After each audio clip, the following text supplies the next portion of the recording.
Halo, Assalamualaikum warahmatullahi wabarakatuh. Bertemu lagi dengan saya di perkuliahan pada hari ini, tentunya di perkuliahan manajemen lingkungan bisnis. Pertama-tama saya akan menyapa rekan kelas semua, bagaimana kabarnya teman-teman? Semoga selalu dalam keadaan baik, semoga selalu dalam keadaan sehat, dan semoga selalu dipenuhi dengan keceriaan dan juga semangat yang tinggi kayak gitu ya. Jadi lebih semangat untuk menjalani hari-hari. Oke, kalau di minggu kemarin kita telah mengulas tentang perlindungan konsumen, maka kali ini kita akan mempelajari tentang kepailitan dan penundaan kewajiban pembayaran utang. Mungkin di sini teman-teman sering mendengar kayak gitu ya, sering mendengar istilah pailit atau penundaan kewajiban pembayaran utang. Seperti itu. Tujuan dari pembelajaran ini sebenarnya apa?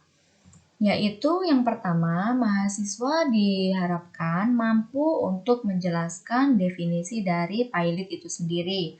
Kemudian, mahasiswa diharapkan mampu untuk menjelaskan syarat-syarat untuk pengajuan dari kepailitan itu sendiri. Yang ketiga, yaitu mahasiswa diharapkan mampu untuk mengetahui tata cara pengajuan pailit. Kemudian, mahasiswa juga diharapkan mampu untuk mengetahui fungsi adanya lembaga kepailitan dan juga PKPU. PKPU di sini maksudnya adalah penundaan kewajiban pembayaran utang. Kemudian yang terakhir yaitu mahasiswa juga diharapkan mampu untuk mengetahui atau mampu menjelaskan akibat hukum kepailitan. Oke, dalam sebuah usaha tentunya pelaku usaha itu akan mencoba dan berupaya untuk selalu mendapatkan keuntungan atau profit kayak gitu ya.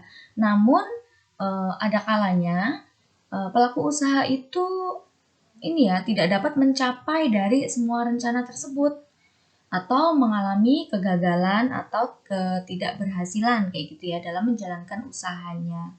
Apabila sebuah perusahaan yang dalam menjalankan kegiatan usahanya mengandalkan modal yang modalnya itu didapatkan melalui pinjaman, maka mungkin akan timbul pertanyaan kayak gitu ya.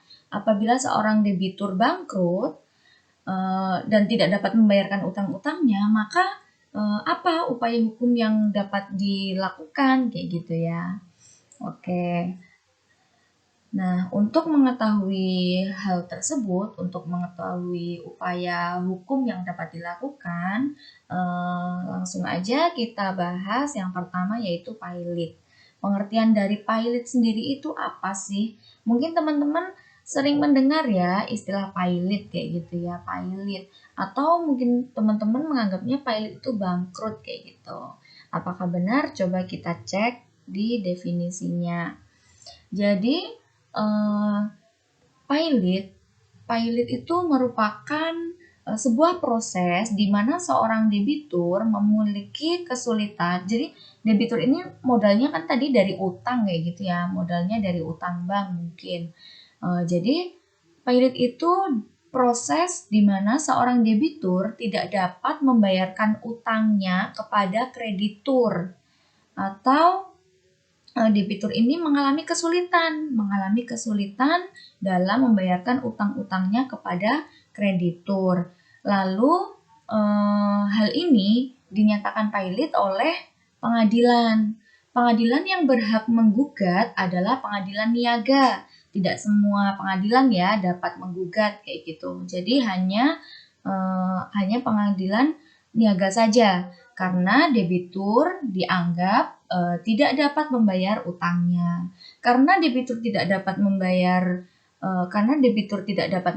utangnya kepada kreditur, maka harta debitur akan dibagikan kepada para kreditur berdasarkan keputusan pengadilan atau undang-undang yang berlaku. Nah, kemudian apakah seorang debitur yang merasa kesulitan atau tidak mampu untuk membayarkan utang-utangnya kepada kreditur, itu bisa langsung disebut dengan pailit kayak gitu. Jadi seorang debitur bisa dikatakan pailit itu ada syaratnya. Jadi debitur bisa dikatakan pailit itu setelah memenuhi syarat-syarat pengajuan pailit. Nah, syarat pengajuan pailit sendiri itu terdiri dari apa saja? Coba kita lihat ya. Jadi syarat untuk pengajuan kepailitan yang pertama itu tentunya debitur memiliki utang, adanya utang kayak gitu ya. Kemudian yang kedua yaitu adanya jatuh tempo dan dapat ditagih.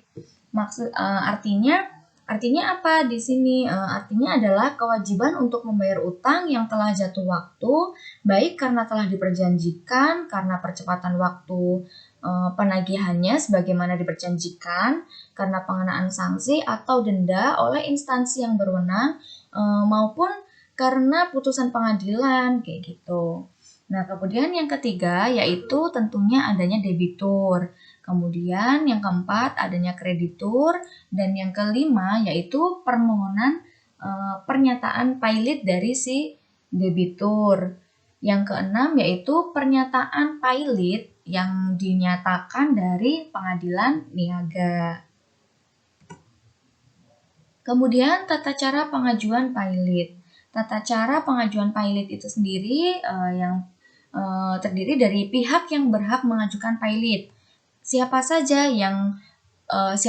sih pihak yang berhak mengajukan pailit itu?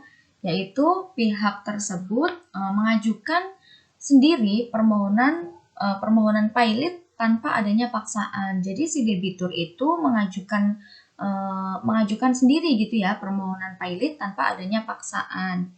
Kemudian yang kedua yaitu atas permintaan satu atau lebih dari kreditur, karena biasanya si debitur itu memiliki utang tidak hanya satu kreditur saja, tetapi terdiri dari beberapa kreditur.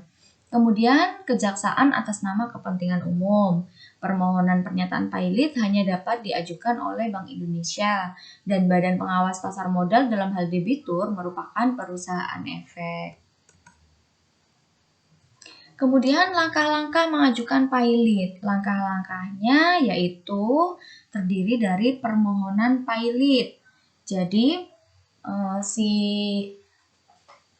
debitur itu mengajukan permohonan pailit terlebih dahulu. Permohonan pailit sendiri ini syaratnya telah diatur dalam Undang-Undang Nomor 4 Tahun 1998. Kemudian keputusan pailit ini memiliki kekuatan tetap dan tidak bisa diganggu gugat kayak gitu ya. Jadi keputusan yang telah disahkan oleh pengadilan itu tidak dapat diganggu gugat dan keputusan pailit ini memiliki jangka waktu permohonan pailit hingga keputusan pailit dijatuhkan memiliki kekuatan tetap selama 90 hari, kurang lebih 3 bulan kayak gitu ya.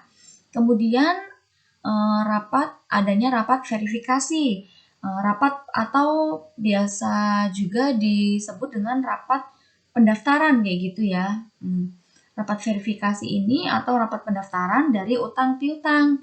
Dalam rapat ini akan dilakukan pendataan kayak gitu ya, pendataan jumlah nominal utang dan piutang yang dimiliki oleh debitur.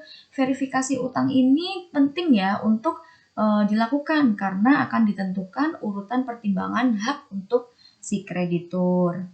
Kemudian yang keempat yaitu adanya perdamaian. Jadi proses perdamaian ini selalu diusahakan untuk diagendakan kayak gitu ya. Jika proses perdamaian berhasil, maka proses kepailitan tidak akan dilanjutkan atau berakhir cukup sampai di situ kayak gitu ya. Ketika si perdamaian ini proses perdamaian ini berhasil, maka proses kepailitan tidak akan dilanjutkan lagi, berakhir sampai di sini saja kayak gitu ya. Namun jika proses perdamaian tidak berjalan dengan baik, maka akan dilanjutkan ke tahap berikutnya. Tahap berikutnya apa? Yaitu homologasi. Homologasi ini maksudnya homologasi akur ya, maksudnya adalah proses permintaan pengesahan yang dilakukan oleh pengadilan niaga. Hal ini dilakukan jika proses perdamaian diterima. Kemudian lanjut lagi, setelah adanya homologasi, maka dilanjutkan kepada proses insolvensi. Proses insolvensi ini proses di mana keadaan di mana debitur dinyatakan benar-benar tidak bisa melunasi hutang-hutangnya kayak gitu ya kepada si kreditur karena jumlah harta yang dimiliki oleh debitur itu lebih sedikit daripada jumlah utang-utangnya. Lanjut lagi, kemudian setelah dari insolvensi, maka prosesnya lanjut ke likuidasi atau pemberesan kayak gitu ya. Jadi harta kekayaan debitur akan dijual dan dibagikan kepada kreditur konkuren setelah dikurangi biaya-biaya. Kemudian setelah adanya pemberesan atau likuidasi, maka dilanjutkan dengan proses yaitu rehabilitasi, di mana rehabilitasi ini merupakan usaha untuk memulihkan nama baik kreditur kayak gitu ya. Hal ini hanya dilakukan jika perdamaian diterima. Jika ditolak, maka proses rehabilitasi tidak perlu dilakukan. Dan yang terakhir, setelah proses-proses permohonan pilot, kemudian keputusan pilot, rapat verifikasi, perdamaian, homologasi, insolvensi, likuidasi, sampai rehabilitasi, barulah dinyatakan kepailitan itu berakhir atau dinyatakan perusahaan itu pilot, kayak gitu ya. Tentunya keputusan itu dari mana? Dari pengadilan negeri. Maksud saya pengadilan niaga, pengadilan negeri ya. Pengadilan niaga ya, jadi keputusan berakhirnya pilot ini keluar dari pengadilan niaga. Oke, setelah memenuhi langkah-langkah pengajuan pilot ini, kemudian fungsi dari lembaga kepailitan dan PKPU itu sendiri sebenarnya untuk apa kayak gitu ya? Fungsi adanya lembaga kepailitan dan PKPU itu untuk apa kayak gitu ya? Oke, langsung kita bahas aja. Jadi yang pertama itu untuk menghindari perebutan harta si debitur kayak gitu ya. Jadi untuk menghindari perebutan harta debitur apabila dalam waktu yang sama ada beberapa kreditur yang menagih piutangnya kepada debitur.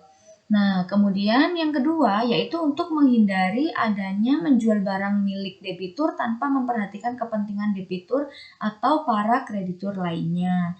Jadi untuk menghindari adanya kreditur pemegang hak jaminan kebendaan yang menuntut haknya dengan cara menjual barang milik debitur tanpa memperhatikan kepentingan debitur atau para kreditur lainnya kayak gitu ya. Istilahnya kayak colong start kayak gitu ya. Kemudian yang ketiga yaitu menghindari adanya kecurangan. Jadi untuk menghindari adanya kecurangan yang dilakukan oleh salah seorang kreditur atau debitur sendiri. Misalnya, debitur berusaha untuk memberi keuntungan kepada seorang atau beberapa orang kreditur tertentu sehingga kreditur lainnya dirugikan atau adanya perbuatan curang dari debitur untuk melarikan semua harta kekayaannya dengan maksud untuk melepaskan tanggung jawabnya terhadap para kreditur.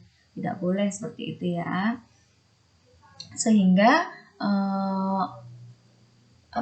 untuk menghindari hal-hal ini yaitu dibentuklah namanya Lembaga Kepailitan dan PKPU. Jadi lembaga ini yang mengurus semua utang piutang debitur dan kreditur terkait dengan kepailitan kayak gitu ya, kepailitan dari usaha si debitur. Oke, kemudian akibat adanya hukum kepailitan itu apa sih sebenarnya kayak gitu ya?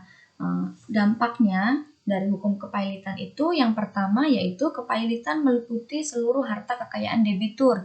Jadi ketika si debitur itu mengajukan kepailitan kepada pengadilan niaga, maka seluruh harta kekayaan debitur dinyatakan pilot kayak gitu ya, maka harta kekayaan yang dimiliki oleh debitur ini nanti akan diurus oleh yang namanya kurator atau pengurus kayak gitu. Ada bagian sendiri kayak gitu ya yang mengurus tentang harta kekayaan yang dimiliki oleh debitur, sehingga si debitur ini kehilangan haknya untuk menguasai dan mengurus kekayaannya.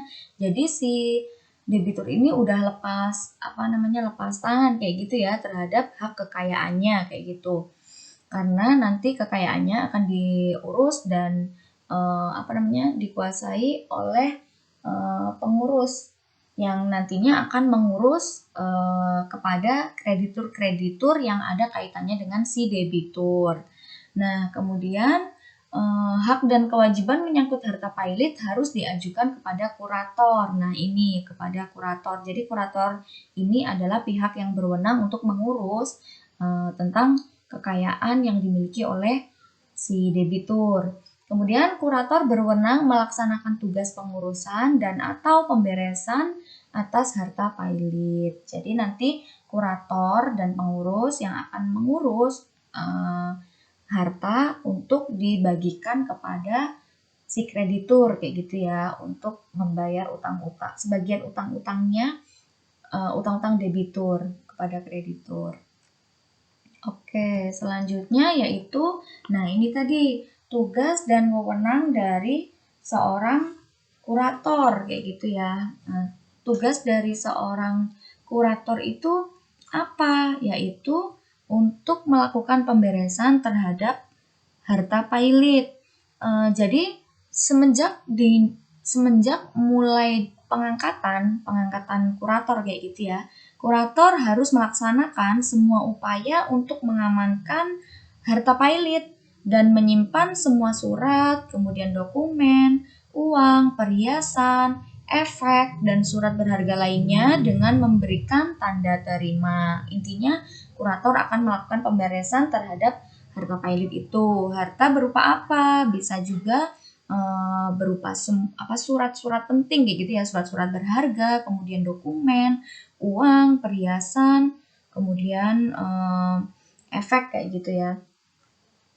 Dan juga ada pengurus di sini ya. Jadi pengurus ini tugasnya apa? Yaitu tugas utama dari pengurus yaitu mengurus harta debitur PKPU atau penundaan kewajiban pembayaran utang. Tugas utamanya apa? Yaitu bersama debitur untuk mengurus harta debitur PKPU. Menata harta debitur yang dilakukan sejak awal sampai berakhirnya PKPU dengan tujuan untuk meningkatkan nilai harta dan memfasilitasi debitur dalam mengajukan rencana perdamaian terhadap kreditur kayak gitu ya. Itu adalah tugas dari pengurus dan juga tugas dari kurator. Mungkin di sini teman-teman tahu ya. Kreditur tuh ada berapa macamnya kayak gitu ya. Jadi kreditur itu ada 3 macam ya. Yang pertama itu ada kreditur concurrent ya, kemudian ada kreditur preferent, kemudian ada kreditur separatis. Di mana kreditur concurrent ini merupakan kreditur yang mempunyai kedudukan yang sama atas pelunasan utang.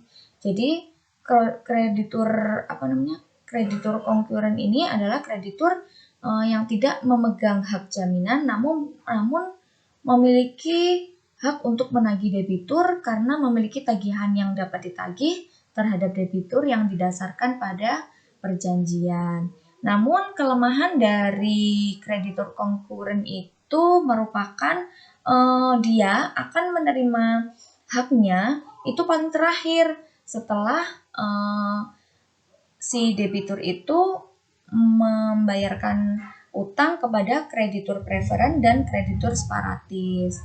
Oke, kalau kita tadi udah menyebutkan yang pertama ada kreditur concurrent, kemudian yang kedua yaitu kreditur preferent, di mana kreditur ini mempunyai hak pelunasan terlebih dahulu dibandingkan kreditur lainnya. Kemudian yang ketiga itu kreditur separatis. Kreditur separatis ini merupakan kreditur pemegang hak jaminan kebendaan.